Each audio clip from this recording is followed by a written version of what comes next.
잠깐. 지속가능 발전 들어봤어? 국제기구 유엔에서 지속가능한 지구촌을 위해 2030년까지 우리 모두 함께 협력하여 달성해야 할 목표를 17가지 정했어. 여기서 지속가능 발전이란 미래 세대의 필요를 충족시킬 능력을 저해하지 않으면서 현 세대의 필요를 충족하는 발전이야. 스톡홀름 레질리언스는 이것을 3가지 부분 케이크 모형으로 제안했어. 여기서 환경 목표는 사회와 경제 목표를 이루는 데 기반이 돼. 이 환경 목표에는 깨끗한 물과 위생, 기후활동, 수생태계 보전, 육상 생태계 보전이 포함되는데 바로 하천이 이 목표를 달성하는 데 큰 역할을 하지.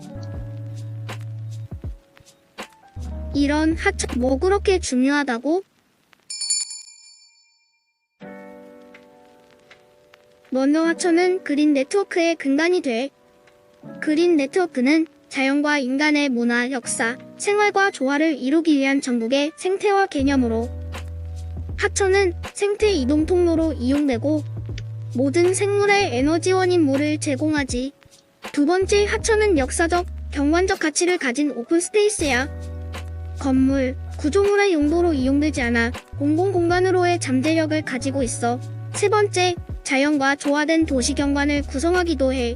마지막으로 생물 서식 공간이자 생태 통로로 많은 생물이 살아 숨쉬는 자연 생태 공간이야. 이제 하천의 중요성을 알겠지? 근데 이렇게 중요한 하천이 바로 우리 주변에도 있어. 어디냐고? 바로 국가하천으로 승격까지 된 광주천이야. 광주천은 무등산 장불재 아래에서 발원해 소태동, 지원동, 학동, 남광주 철교를 지나고 충장로, 사직공원, 양동시장, 상무지구, 유덕동까지 지나 영산강까지 흐르는 긴 하천이야. 광주 시내 곳곳을 흐르니 광주 시민의 삶과 문화, 역사를 모두 안고 흘러왔다고 볼 수 있지. 그저 우리 지역에서 흐르는 하천쯤으로 생각하기보다 광주천의 역사를 알게 되면 광주천이 더 친근하고 소중하게 느껴지게 될 거야. 조선시대까지 거슬러 올라가 보면 개혁가였던 도광도가 귀향길에 지나갔던 길이기도 하고 여성의 사회적 지위가 낮았을 때 여성운동회가 광주천에서 진행됐어. 수동적이었던 여성들이 역동적 활동을 하게 됐던 순간을 함께한 것이지. 또 수많은 사람들이 국가 주권을 사수하기 위해 피를 흘린 곳이야. 항일운동의 발상지였고 5.18 민주화운동 때 시민군과 신군부의 주요 격전지였어. 광주 시민의 유일한 여가 장소이자 살림터이기도 했지. 하지만 광주천은 다른 생물체들의 소중한 보금자리이기도 해.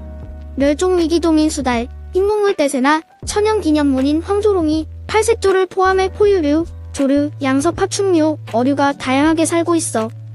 따라서 다양한 생물체들과 환경을 고려하는 지속가능한 발전이 필요해. 그렇다면 현재 광주천의 상태는 어떨까?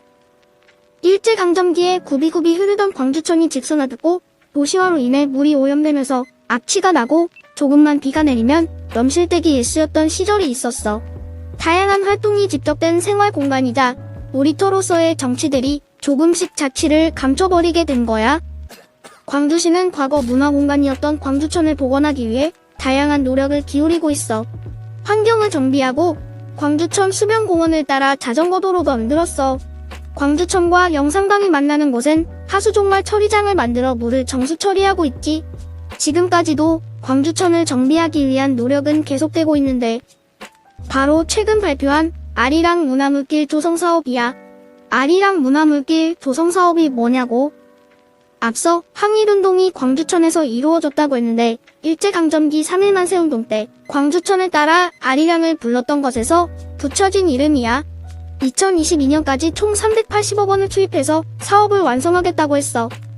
광주천의 수량 확보, 수질 개선, 생태보완 및 친수공간 조성 사업의 3가지 분야에 집중하고 있어.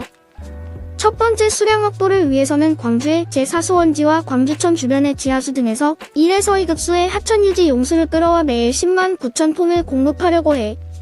수질 개선을 위해선 정화시설을 설치하고 기존의 고정모를 일정한 수량이 되면 자동으로 넘어가는 가동모로 바꾸려고 하지.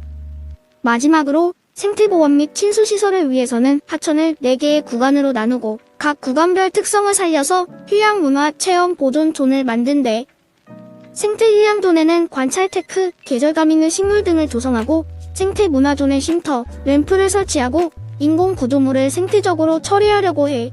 생태체험존은 물놀이장과 캠핑장을 열고 생태보존존은 수질이 양호한 상류에 수달과 어류의 서식처를 제공하고 저소환의 수질정화 식물을 식재하려고 해. 나아가 광주천으로의 오염물질 배출량을 줄이기 위해 오수관성 관로를 설치하고 광주천 주변 아시아문화전당, 양림동 남광주시장 등 관광자원과도 광주천을 연계함으로써 명품 하천으로 거듭날 수 있게 되지. 그런데 잠깐, 우린 이 사업의 지속 가능성에 대해서 신중히 검토해 볼 필요가 있어. 환경단체들은 아리랑 문화물길 조성 사업이 인위적 간섭을 조성하는 방향으로 가기보다 자연성 회복에 중심을 두어야 한다고 주장해. 사람들이 하천을 직강화시키는 등 인위적으로 간섭한 뒤 재해 위험 대처에도 취약해지고 홍수 피해도 심해졌기에 생태하천 복원에 집중해야 한다는 것이지. 펌핑수로 광주천의 수량을 확보하는 건 장기적인 방법이 될 수 없고 가동모를 설치하면 퇴적물이 쌓여 물이 오염될 수 있다고 해. 자연성이 회복되도록 돕는 사업이 되기 위해서는 사업의 범위와 기간을 넓고 길게 보며 신중히 생각해야 해. 또 광주천 본류뿐만 아니라 폐천된 지류도 고려하고 다양한 행정부서와 유관기관과의 협업을 통해 다양한 방법이 제고돼야 해. 그리고 대전의 사례를 봐도 가동모로 수질 악화와 압치 문제가 발생했기에 빗물을 활용한 물순환이나 도시의 지하 수위를 높이는 근본적 방안을 고민하고 단지 유실된 시설물을 반복해서 재설치할 것이 아니라 필수적인 시설이 아닌 것은 배제할 필요가 있어. 그럼 다른 지역의 하천 사업은 뭐가 있을까? 안양천 걷기 대회, 고양하천 잼 흙공 던지기, 탄천 에코맵 제작, 금석천 작은 음악회, 탄천 찾아가는 수질 환경 교육. 이렇게 다양한 하천 사업들을 살펴봤어.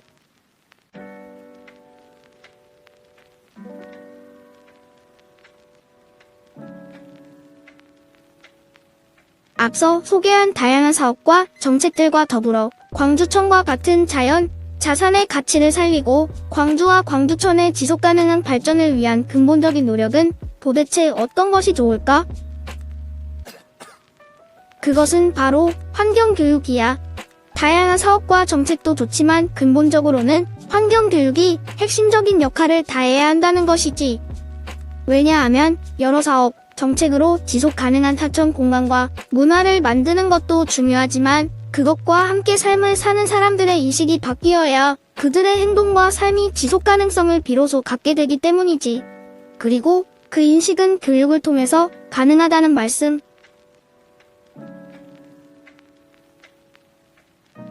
그럼 환경교육이 도대체 뭘까? 우리 같이 환경교육의 목표 분야, 시스템 문제점을 같이 살펴보자. 환경교육이란 친환경 삶의 인식, 실천하고 가치관과 삶이 지속 가능한 사람을 만드는 걸 목표로 하는 교육을 말해. 환경교육은 학교 환경교육과 사회환경교육으로 나뉘어 학교 환경교육은 유치원, 초중고학교에서 실시하는 환경 관련 교육을 통칭하는 개념이고 사회환경교육은 앞서 살펴본 안양천 걷기 대회, 흙공 던지기, 음악회 등처럼 환경부 산하기관, 각종 환경단체 등 학교 밖에서 실시하는 환경교육을 말하는 거야. 조금 정리가 되니? 그럼 우리나라 환경교육 시스템은 어떠할까? 이렇게 정리할 수 있어. 환경부의 주도 아래 환경교육진흥법이 있고 환경교육종합계획, 사회환경교육지도사 제도, 환경교육센터 등의 기반시설이 있어. 이를 통해 다양한 사업을 하지. 화면에서 볼 수 있는 것처럼 각종 지원제도, 환경학교, 프로그램 활용 등이 있어. 정말 다양하지 않니?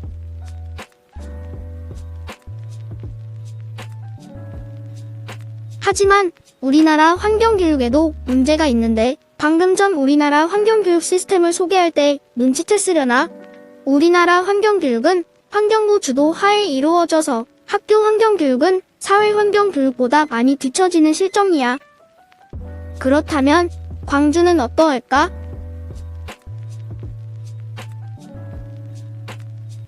환경교육과 홍보팀을 두고 있고 각종 법령과 지침을 통해 환경교육을 담당하는 환경부 밑에 광주광역시 교육청은 교육정책연구소, 토론회와 공유마당 등을 운영하고 있어.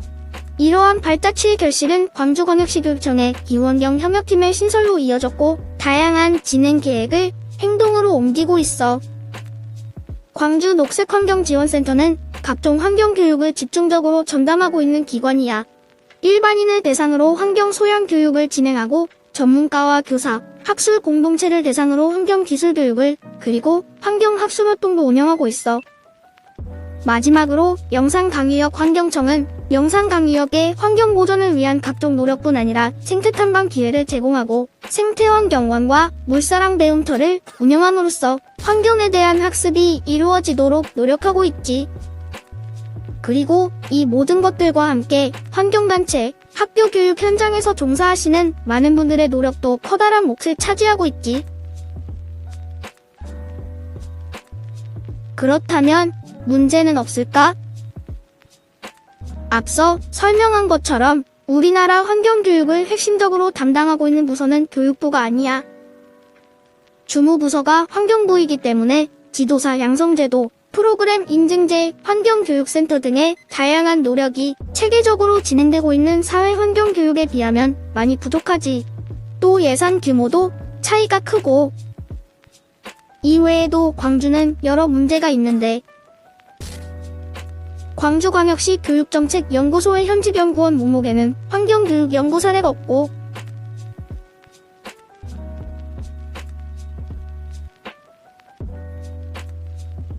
영산강이역 환경청 카테고리에는 환경교육을 전담하는 부서도 확실히 없는 상태야.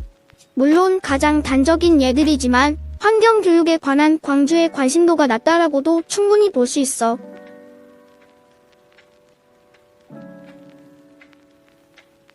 또 사회환경교육 사업들은 사용자와의 접근성을 높여야 하고 학교 환경교육과 더욱 연계성을 높여야 해. 물론 국가적 문제가 가장 크다는 점이 안타깝지만 말이야. 그렇다면 어떻게 해결할 수 있을까? 해결책은 구조적 해결과 현실적인 현장에서의 해결로 나눌 수 있을 것 같은데 구조적 해결은 각 시도 교육청의 노력과 함께 교육부가 환경교육에 예산을 확충하고 환경도사와 같은 환경 전담 인력을 보호하고 티오를 늘리며 법령과 각종 계획, 시행령을 개정하는 등의 방식으로 진행할 수 있어. 그리고 현실적 해결은 하나의 좋은 교육 모델을 만드는 거야. 특히 광주의 커다란 자연 자산 중 하나인 광주천을 이용해 훌륭한 환경교육 모델을 만드는 거지.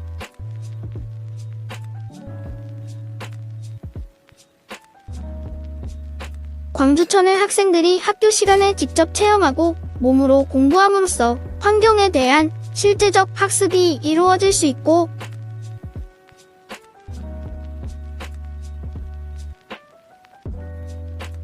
몸소 자연을 체험하도록 해서 가치관 형성이 가장 민감한 청소년기에 생태학적으로 성숙해질 수 있도록 도울 수 있지. 또 각종 법령에 기반해서 진행하는 것보다 먼저 혁신적이고 실제적인 교육 문화를 형성하는 것이 지속 가능한 환경교육 풍토 조성에 확실한 역할을 할 것이 분명하지. 그렇다면 어떻게 구체적으로 광주천을 활용한 교육 모델을 만들 수 있을까?